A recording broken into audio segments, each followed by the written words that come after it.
2 Timothée, chapitre 2, verset 22. L'apôtre Paul déclare par le Saint-Esprit: fuis les passions de la jeunesse et recherche la justice, la parole, la foi, la charité, la paix avec ceux qui invoquent le Seigneur d'un cœur pur. Repousse les discussions folles et inutiles, sachant qu'elles font naître des querelles. Or, il ne faut pas qu'un serviteur du Seigneur ait des querelles. Il doit au contraire avoir de la condescendance pour tous, être propre à enseigner, doué de patience.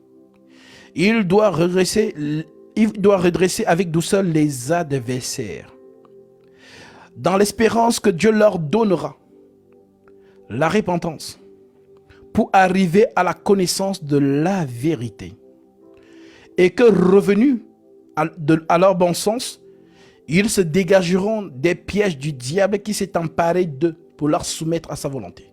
Donc lorsque tu es en face de quelqu'un qui ne comprend pas les choses de l'esprit, ne cherche pas le midi à 14h, car l'esprit qui est en toi t'a déjà permis de comprendre que la personne est voilée. Et son voile, on te dit ici que, on dit, et que revenus dans leur bon sens, ils se dégageront des pièges du diable qui s'est emparé d'eux pour les soumettre à sa volonté. Donc la volonté du diable, c'est quoi? Le mensonge, l'erreur. Et la volonté de Dieu, c'est quoi? C'est la vérité. Donc, lorsque tu es dans cet exercice, identifie. Et par la grâce de Dieu, si la personne, vraiment, le Seigneur a rendez-vous avec cette personne, il ouvrira son cœur et les paroles vont germer. Parce que nous pouvons tous entendre la parole, mais la comprendre, ce n'est pas du domaine de l'homme. Car l'Écriture dit, Luc chapitre 24, verset 45, il a ouvert l'esprit afin qu'il comprisse les Écritures. Est-ce que c'est Gatsby qui ouvre l'esprit? Non, c'est le Seigneur.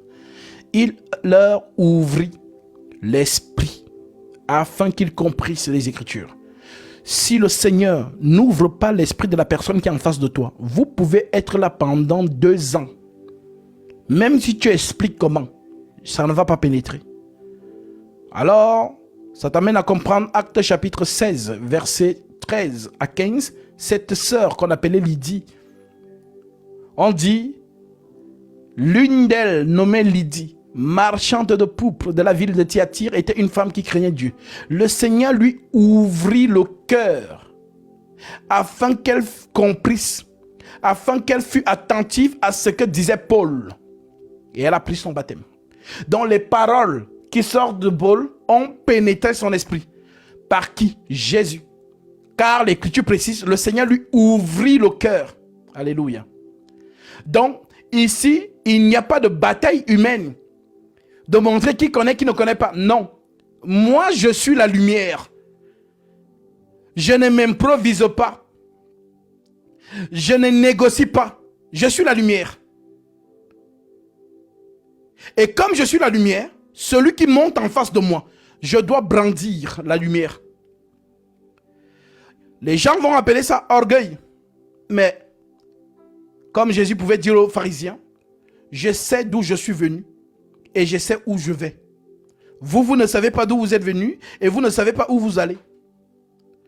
Le Seigneur pouvait dire, si je disais que je ne connaissais pas le Père, je serais un menteur. Mais je le connais. Alors, le Christ vous a dit, vous êtes la lumière du monde. Que votre lumière luise dans les ténèbres. La lumière, c'est la vérité. Quand on dit lumière, ne pense pas que non, c'est une lumière comme la torche. Vous êtes la lumière du monde. Parce qu'en son temps, lui, c'est ce qu'il disait. Je suis la lumière du monde. Ce n'est pas un slogan. La lumière, c'est la vérité. La lumière, c'est la vérité. Voilà pourquoi la lumière, on appelle ça ange de lumière, esprit de vérité. C'est ce qu'il dit dans Jean 16, à partir du verset 7. Mais quand le consolateur sera venu, l'esprit de vérité, l'ange de lumière. Donc si en son temps le maître disait je suis la lumière du monde et que lui il t'a dit à toi tu es la lumière du monde, que ta lumière luise, ce n'est pas un slogan. La lumière c'est la vérité. Voilà donc pourquoi ceux qui portent dans cette vérité, vous pouvez être 7 milliards à ne pas l'écouter. Même s'il n'y a que 2 personnes qui les écoutent, il les a tirés du feu. Oui. Car nous sommes dans un monde aujourd'hui où la majorité gagne. C'est ça. Si plusieurs personnes disent le mensonge, ça devient la vérité.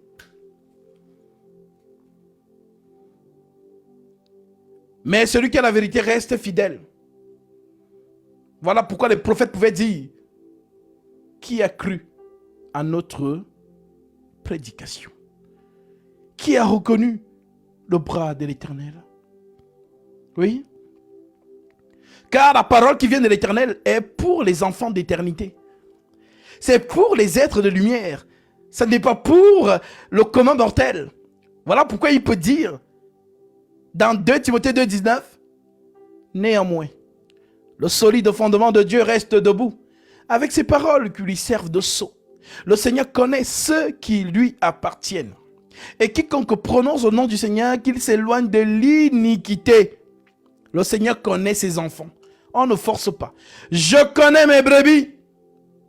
Et elles me connaissent. Elles entendent ma voix et elles me suivent.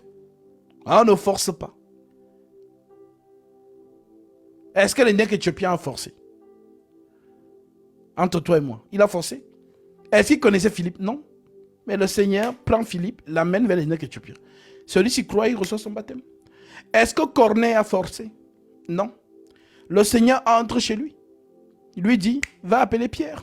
Pierre est venu. Corneille a reçu la parole, le Saint-Esprit et l'eau du baptême. Voilà comment le Seigneur guide ses tabernacles, ses ouvriers tout au long des âges. Car c'est la prophétie. Toi, Daniel, tiens secrète ces paroles et scelle le livre jusqu'au temps de la fin. Plusieurs alors le liront et la connaissance augmentera. C'est la prophétie. C'est la prophétie.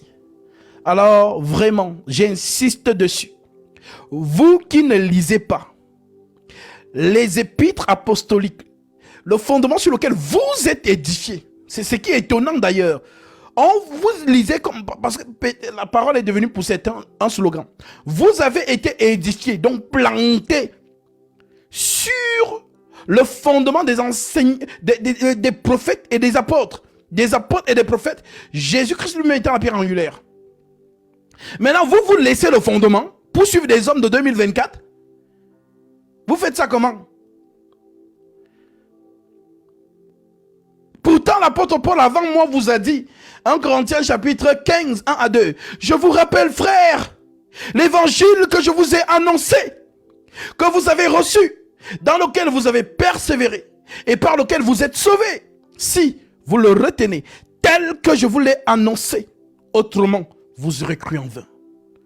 Vous abandonnez l'évangile là pour vous attacher aux hommes.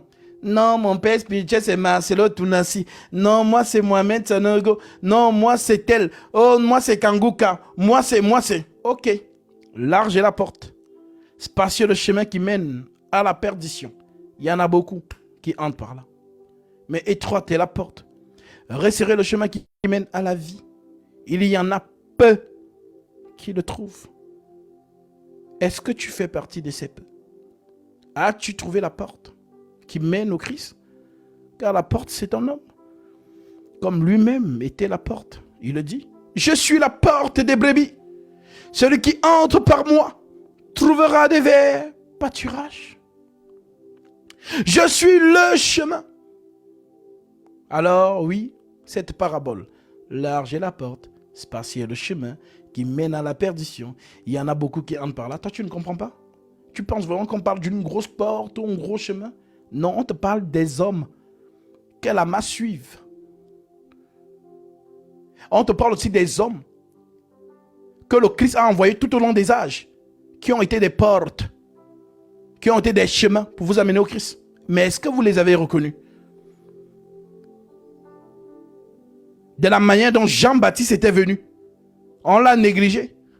On a vu quelqu'un qui était vêtu de peau de chameau, quelqu'un qui était dans le désert, on a dit qu'il était fou. Mais quand le maître lui-même arrive, il dit, ah, Élie est déjà venu, mais ils ne l'ont pas reconnu. C'est la spécialité du Seigneur, toujours. Même quand Dieu a visité son peuple Israël, est-ce qu'ils l'ont reconnu? C'est toujours dans la simplicité. Ils n'ont pas reconnu, Dieu était là, le Seigneur Jésus-Christ. Mais est-ce que quelqu'un l'a reconnu? Ils l'ont négligé.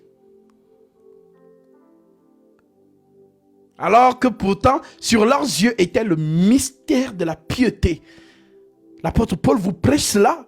1 Timothée 3,16. Le mystère de la piété est grand. Dieu a été manifesté en chair. Justifié par l'esprit, vu des anges, prêché aux gentils, cru dans le monde, élevé dans la gloire.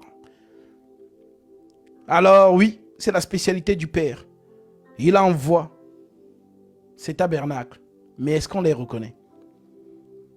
On ne les reconnaît pas. Comme on n'a pas reconnu Jean-Baptiste.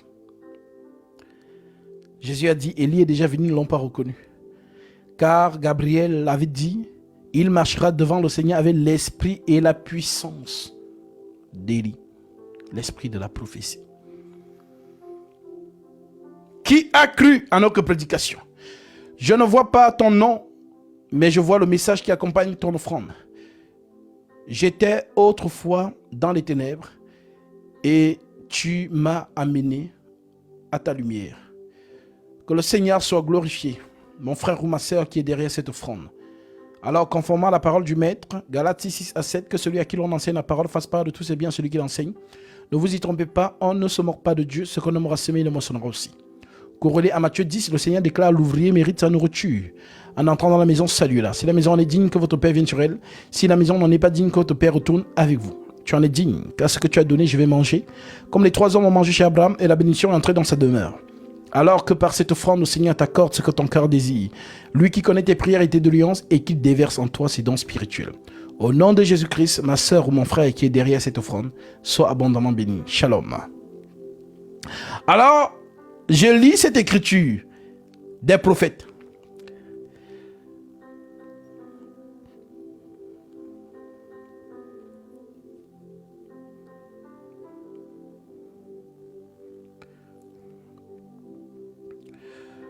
Dans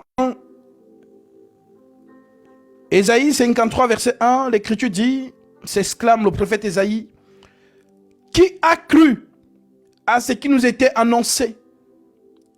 Qui a reconnu le bras de l'Éternel? Dans Romains, chapitre 10, verset 16, l'apôtre Paul répète cela. Mais tous n'ont pas obéi à la bonne nouvelle. Aussi Ésaïe dit-il, Seigneur, qui a cru à notre prédication? Oui. Qui a cru? Qui a cru? Mes frères et sœurs en Christ. L'apôtre Paul a prophétisé par le Saint-Esprit en vous disant, voici je vous dis un mystère. Nous ne mourrons pas tous, mais tous nous serons changés.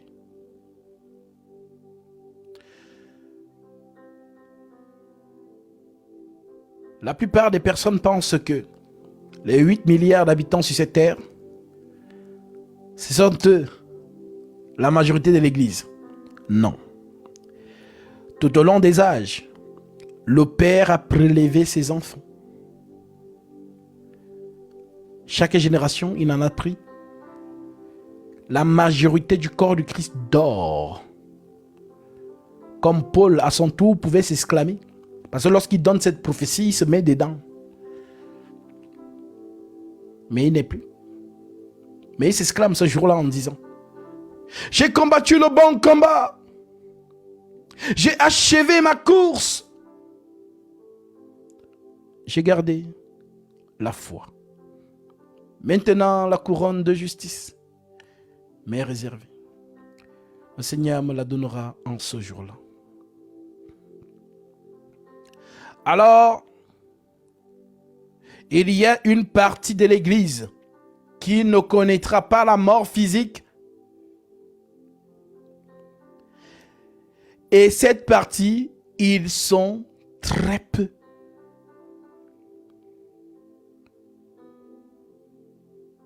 Voilà pourquoi la prophétie dit, lorsque le Fils de l'homme reviendra sur la terre, trouvera-t-il la foi? Est-ce qu'il va trouver la foi en revenant? Est-ce qu'il va trouver la foi? Mais quand tu entends les 8 milliards, disons 7. Ah, moi je crois en Jésus. Je crois en Jésus. Mais je vous dis, Jésus, le Père, le Maître, il a prophétisé, Matthieu 24.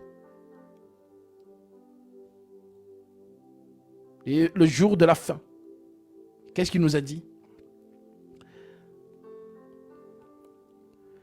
Matthieu 24, verset... Ma soeur, mon frère, je veux te mettre en alerte. Tu ne dois pas t'assoupir et t'endormir comme les vierges folles et les vierges sages. Les deux se sont assoupis et se sont endormis. Là, cette parabole, c'est pour que toi, tu ne dormes pas. Et que tu sois toujours en alerte, tu sois éveillé. Le Seigneur arrive. Le Seigneur arrive.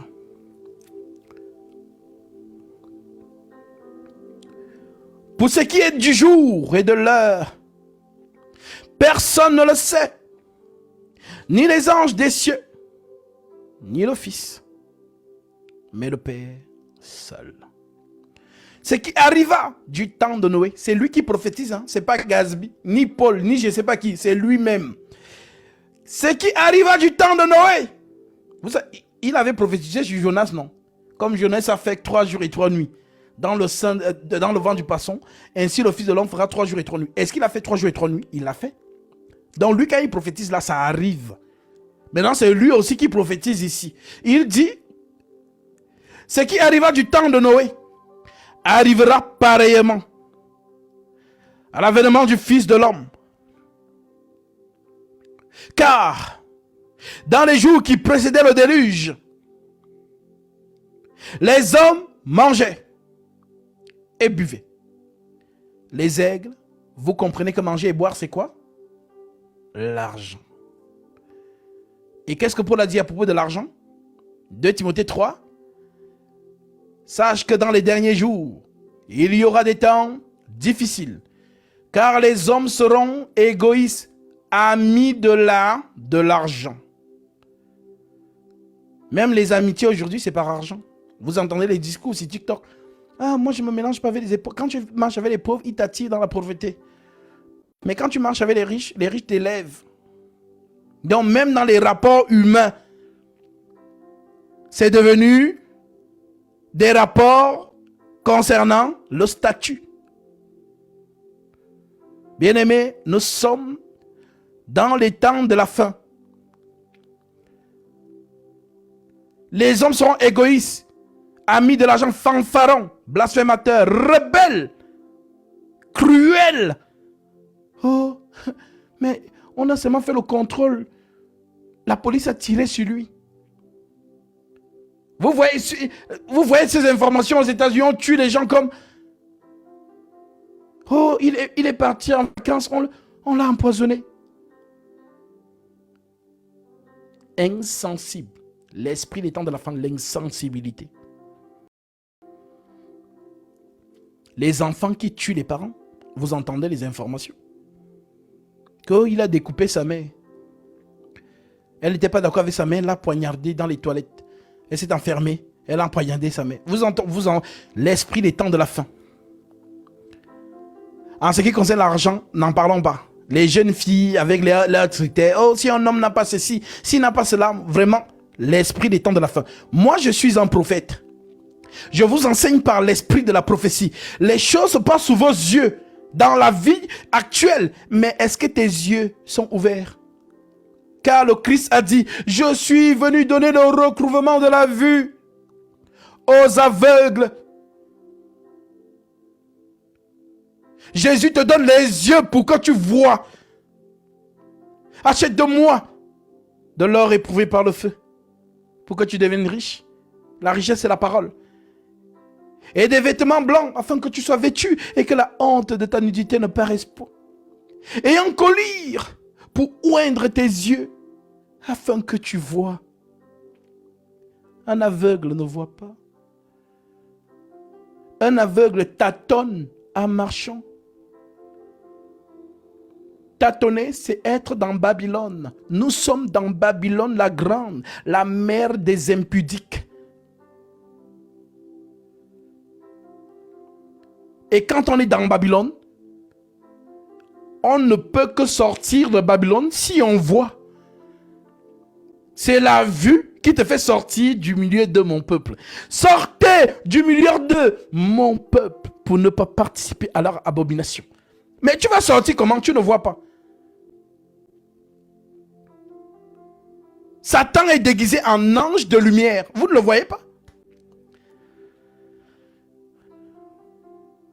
Regardez toutes ces âmes qui sont renfermées dans l'obédience du Vatican. Regardez. Qui prient les statuettes, ils se mettent à genoux. Pour eux, ils prient Jésus. Mais Satan, c'est un menteur.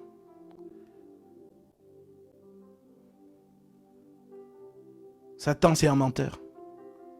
Ces personnes sont encore dans Babylone. Babylone la grande. Alors pour sortir de Babylone, c'est l'écriture. Ta parole est une lampe à mes pieds et une lumière sur mes sentiers. Ce sont des pas lumineux qui avancent devant de toi. Suis les pas. L'écriture. Ta parole est une lampe à mes pieds. Vous pensez vraiment que ces versets, ce sont des slogans? Vous pensez vraiment que ces versets, c'est pour remplir la Bible? Ta parole est une lampe à mes pieds et une lumière sur mes sentiers. Ta parole ne ment pas. L'homme ment. D'ailleurs, l'Écriture le dit, que tout homme soit considéré pour menteur. Seul Dieu pour vrai. Et Dieu, c'est l'Écriture. La parole faite chair. Au commencement était la parole. La parole était avec Dieu et la parole était Dieu. Donc si tu ne suis pas l'écriture, vous qui avez abandonné l'écriture pour suivre les hommes, est-ce que cela est vraiment étonnant? C'est une prophétie. 2 Timothée 4:3. Car il viendra un temps où les hommes ne supporteront pas la saine doctrine, mais ayant la démangeaison d'entendre les choses agréables, ils se détourneront de la vérité. Ils se donneront une foule de docteurs selon leur propre désir, se détourneront de la vérité et se tourneront vers des fables. C'est ce qu'on voit aujourd'hui. Aujourd'hui, quand tu dis à quelqu'un, non, ma soeur, c'est un faux homme de Dieu, regarde. Non, c'est mon père spirituel. Tu es jaloux. Alors je dis à cela, un jour, vous vous souviendrez de ce visage, mais il sera trop tard. Car le Seigneur vient toujours dans les choses viles du monde. C'est son habitude. Il vient dans les choses viles du monde pour confondre les grandes, les institutions.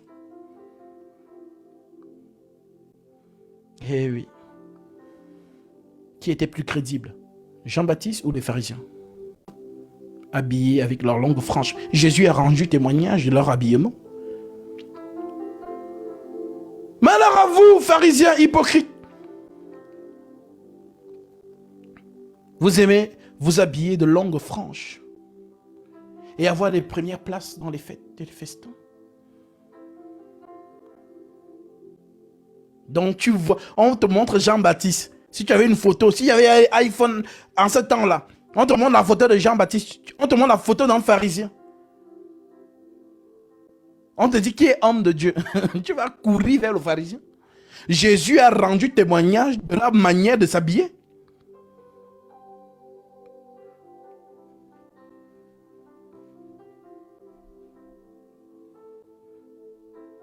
Quand tu vois un cardinal du Vatican habillé en pourpre et en écarlate, et que tu me vois à côté de lui, si on te dit qui est homme de Dieu, tu vas dire que c'est qui?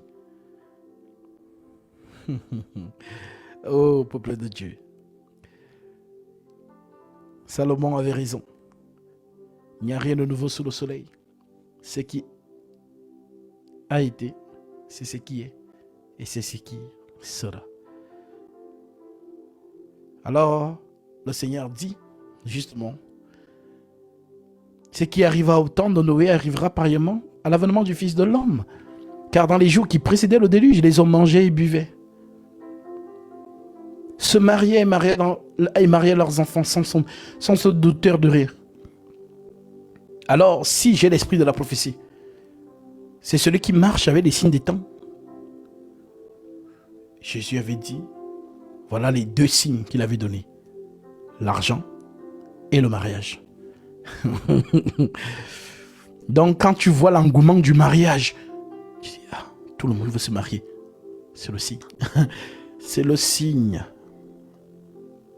C'est le signe. L'engouement du mariage. Car ce qui arriva du temps de Noé arrivera de même à l'avènement du Fils de l'homme. Car dans les jours qui précédaient le déluge, les hommes mangeaient l'argent et buvaient, se mariaient et mariaient leurs enfants. Et ils ne se doutèrent de rien, jusqu'à ce que le déluge vint et les emporta tous. Il en sera de même à l'avènement du Fils de l'homme.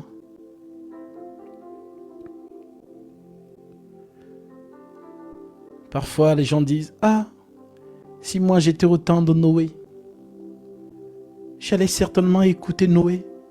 Je serais allé entrer dans l'arche. Alors, c'est ton temps aujourd'hui. Peut-être Noé est là. Il crie tous les jours. Mais est-ce que tu l'entends? Ou alors, est-ce que tu discernes que c'est lui?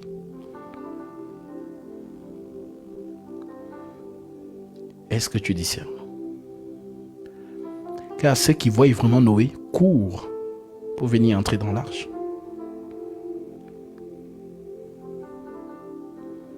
L'arche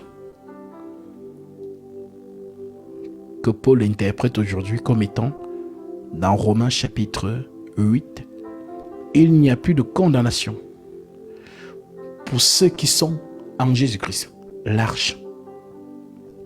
Donc le baptême au nom de Jésus-Christ, par les mains de l'envoyé, c'est l'arche de Noé. Alors si Dieu t'a montré et que tu as eu le privilège de voir, cours ma sœur, cours mon frère, car le déluge gronde, le déluge gronde. Ce qui a été, c'est ce qui est et c'est ce qui sera. Dieu parle tantôt d'une manière, tantôt d'une autre, mais l'on n'y prend point garde. Alors, que cet enseignement te maintient en éveil, car ce que tu lis dans les Écritures, ça se passe aussi en ton temps. Mais est-ce que tu as le discernement de voir? Comme je t'ai dit, la vue dans cette génération, ce sont les Écritures. La connaissance. Mon peuple périt parce qu'il lui manque la connaissance. Donc, le manque de connaissance, c'est quoi? C'est la mort. Celui qui n'a pas la connaissance est mort, quoique vivant ou quoique vivante. Mais celui qui a la connaissance est vivant. Que Dieu te bénisse. Je ne vois pas ton nom, mais je vois ton offrande.